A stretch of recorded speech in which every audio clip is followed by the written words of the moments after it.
Refletindo um pouquinho sobre a importância da comunhão, eu queria falar um pouco com vocês sobre alguns princípios, nada inovador, vamos por assim, um termo que vem lá do Robert Lye, mas que ele trabalha sobre princípios para que a gente desenvolva um pequeno grupo de fato transformacional. É o famoso princípio do purê de batata. Qual que é a diferença de um purê de batata para um saco de batata? O saco de batata está unido, é um monte de batata que está unido ali no saco, mas elas não têm o que um purê tem, elas não têm a unidade. Ainda que na diversidade dos seus elementos, um purê ele tem a unidade, você já não consegue distinguir mais qual batata é qual ali e forma esse grande mosaico da multiforme graça de Deus. Então, quando nós trazemos as pessoas para um pequeno grupo, nós precisamos, para ter de fato uma reunião transformacional que faça sentido, nós temos que ter esses princípios do purê de batata. O pequeno grupo não é um mini culto. O pequeno grupo não é uma sala de EBD na sala de casa. O pequeno grupo é um ambiente de fomento e facilitação para a interação entre os membros, que em outra oportunidade e numa grande celebração não interagiriam entre si, não manifestariam aquilo que o Espírito Santo partilhou segundo a sua vontade na vida de cada um. Mas esses princípios eles têm que partir de quem está fomentando, de quem está promovendo, ou seja, da vida do líder, da vida do pastor, se está implementando esse processo, e o líder tem que ter isso aí. E a primeira coisa que a gente trabalha no purê de batatas quando a gente quer produzir é o óbvio, nós precisamos descascar a batata. Então, é o princípio de tirar as máscaras. É o princípio de tirar aquela casca de santidade, aquela casca de vitória inabalável, de paz intransponível, né? A gente precisa... É o ambiente onde nós tem que ser promovido, a começar do líder, essa retirada da máscara. O evangelho sincero, o evangelho sem cera, né? Do grego elikrimeia, julgado à luz do sol. Antigamente, quando um bom comprador de vaso, experiente, ia comprar um vaso, ele pegava esse vaso e julgava contra a luz do sol, elikrimeia, porque quando ele colocava contra a luz do sol, ele via possíveis rachaduras que estavam mascaradas por uma máscara de cera. E ele descobria ali se aquele vaso tinha qualidade ou não. Essa mesma palavra, essas mesmas máscaras de cera eram usadas pelos atores gregos. Então, quando eles iam interpretar alguns personagens, eles pintavam essa máscara, colocavam essa máscara no rosto e desenhava ali o sentimento. Era bem primordial. Tinha o personagem feliz, o personagem triste, né? Aquela coisa quase de palhaço. E como que é o nome dos atores gregos? Hipócritas. Esse é o nome de ator em grego, basicamente.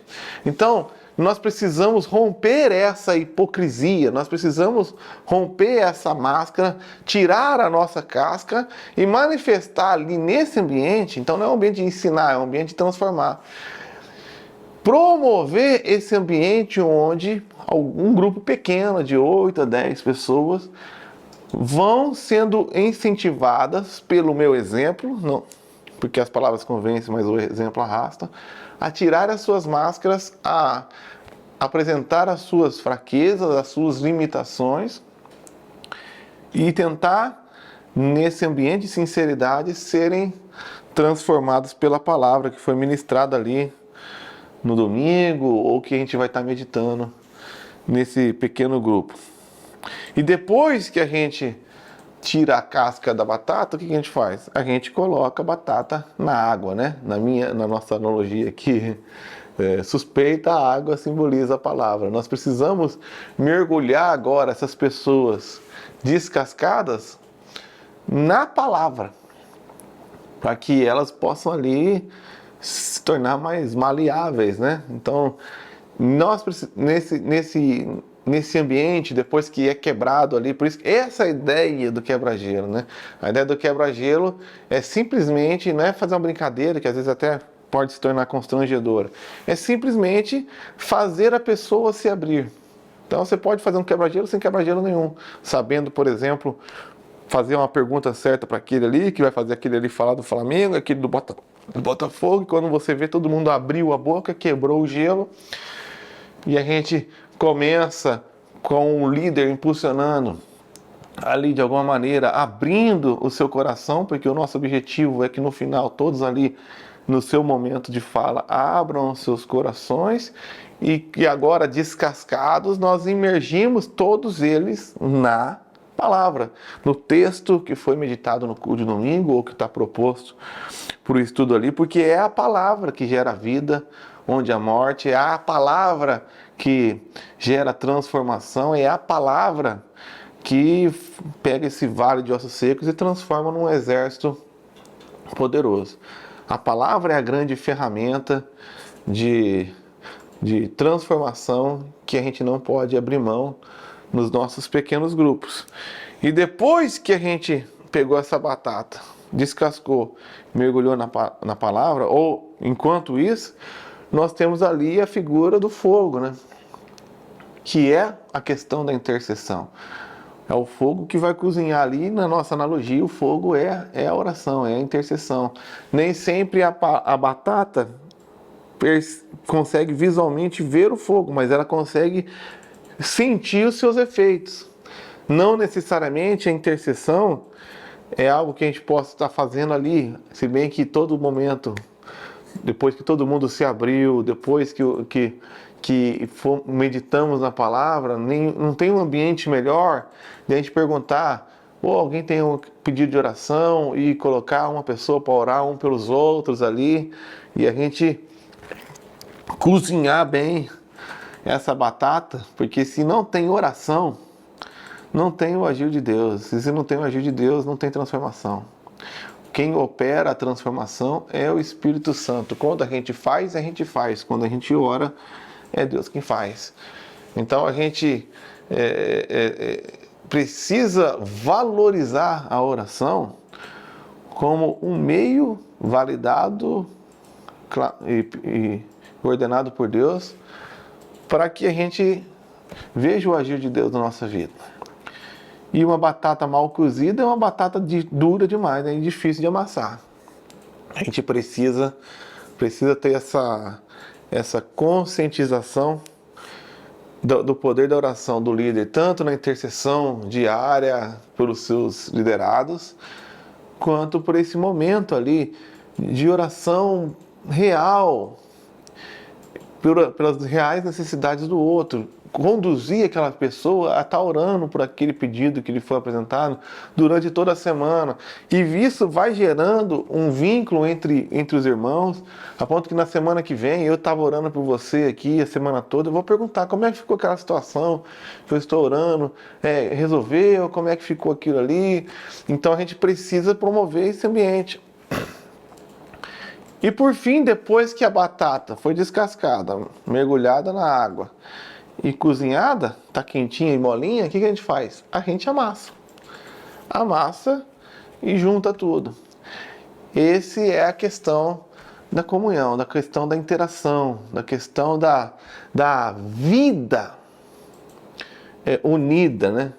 Voltando lá para Atos 2, eles todos os dias partiam o pão. Então, no pequeno grupo, não é apenas aquela reunião que acontece na quinta-feira. A reunião que acontece no determinado dia, quarta, quinta, é só uma expressão de um estilo de vida que aquelas 8 ou 10 pessoas decidiram viver entre si durante toda a semana.